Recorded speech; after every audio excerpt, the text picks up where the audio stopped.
Hello friends, welcome to my YouTube channel. आज मैं आपको राजा हरिश्चंद्र की ऐतिहासिक कहानी सुनाऊंगी। सत्यवादी राजा हरिश्चंद्र की कहानी सदियों से अनुकरणीय है। सत्य की चर्चा जब भी कही जाएगी, महाराज हरिश्चंद्र का नाम जरूर लिया जाएगा।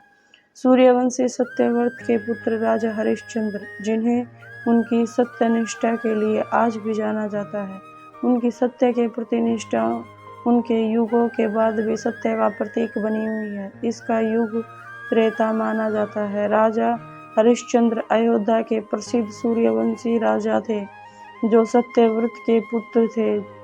ये अपनी सत्यनिष्ठा के लिए अडिग रहे, इसके लिए इन्हें अनेक कष्ट सहने पड़े। ये बहुत दिनों तक पुत्रहीन रहे, पर अंत में इनके कुल गुरु वशिष्ठ के उपदेश से एक वरुण देव की उपासना से इन्हें पुत्र प्राप्त हुआ। सत्यवादी हरिश्चंद्र। राजा हरिश्चंद्र सच बोलने और वचन पालन करने के लिए मशहूर थे। उनकी प्रसिद्धि चारों तरफ फैली थी। ऋषि विश्वामित्र ने राजा हरिश्चंद्र के प्रसिद्ध सुनी। वे स्वयं इनकी परीक्षा करना चाहते थे। राजा हरिश्चंद्र हर हालत में केवल सच का ही साथ देते थे। अपनी इस निष्ठा की वजह से कई बार इन्हें बड़ी परेशानियों का सामना भी करना पड़ा, लेकिन फिर भी इन्होंने किसी भी हाल में सच का साथ नहीं छोड़ा। वे एक बार जो प्रण कर लेते उसे किसी भी कीमत पर पूरा करके ही छोड़ते थे। राजा हरिश्चंद्र ने सत्य के मार्ग पर चलने के लिए स्वयं तक को बेच दिया था। सपना और सब त्यागना। इनकी पत्नी का नाम तारामती था और पुत्र का नाम रोहिताश्व। ये दोनों भी धार्मिक चरित्र के थे। राजा हरिश्चंद्र ने यदि स्वप्न में भी बागदान कर दिया तो वचन दे दिया तो भी पीछे नहीं हटते थे।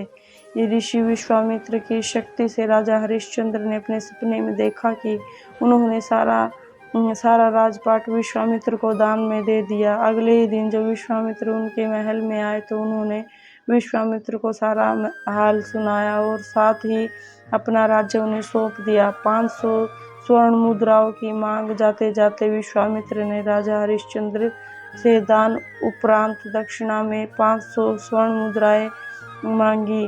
विश्वामित्र ने राजा को याद दिलाया कि राजपाट के साथ राज्य का कोष भी वे दान कर चुके हैं और दान में हुई वस्तु को दोबारा दान नहीं किया जा सकता। तब राजा ने अपनी पत्नी और पुत्र को बेचकर स्वर्ण मुद्राएं हासिल की, लेकिन वो भी 500 नहीं हो पाई। राजा हरिश्चंद्र ने खुद को भी बेच डाला और सोने की सभी मुद्रा विश्वामित्र को दान दे दी। अपनी मर्यादा को निभाया। राजा हरिश्चंद्र ने खुद को जहाँ बेचा था वह शमशान का चंडाल था। राजा हरिश्चंद्र के पुत्र की मृत्यु जो शवदाह के लिए लाए, अमृत के परिजन से कर लेकर उन्हें अंतिम संस्कार करने देता था। एक रात्रि को स्वर ने काटने से राजा के पुत्र की मृत्यु हो गई। असहनीय रानी तारा रोती बिलखती अपने पुत्र को शमशान में अंतिम क्रिया के लिए लेकर आई। काल अंधियारी रात में जोर की बारिश हो रही थी, बादल गरज रहे थे, बिजली चमक रही थी और अभागन माता अपने पुत्र के शव को अकेली शमशान में लेकर पहुंची। वहां का राजा हरिश्चंद्र ने रानी को बिना देखे ही शमशान में कर के लिए आदेश दिया। इतने में आसमान से बिजली चमकी तो उस बिजली की रोशनी से हरिश्चंद्र को उस अबला स्त्री का चेहरा नजर आया। वह स्त्री उसकी पत्नी तारामती थी और उसके हाथ में उसके पुत्र रोहिताश का शव था। अपनी पत्नी की यह दशा देखकर, पुत्र के शव को देखकर हरिश्चंद्र बेहद भावुक हो उठे।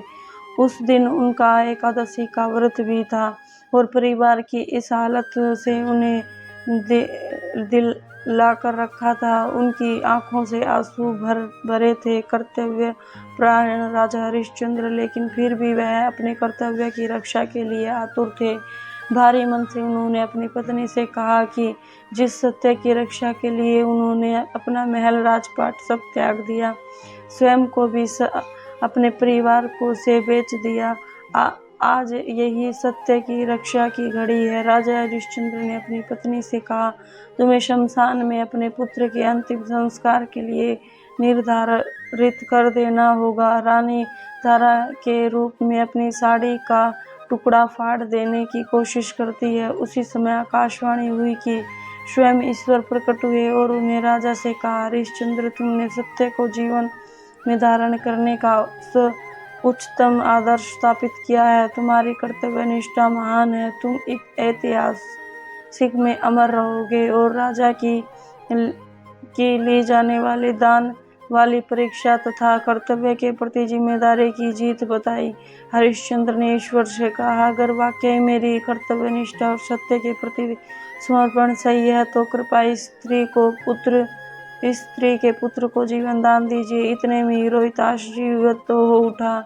ईश्वर की अनुमति से विश्वामित्र ने हरिश्चंद्र का राजपाट भी उन्हें वापिस लौटा दिया। महाराज हरिश्चंद्र ने स्वयं को बेचकर ही सत्यव्रत का पालन किया। यह सत्य एक धर्म के पालन का भी बेमिसाल उदाहरण है। आज भी महाराज हरिश्चंद्र का नाम श्रद्धा और आदर के साथ लिया जाता है। धन्यवाद।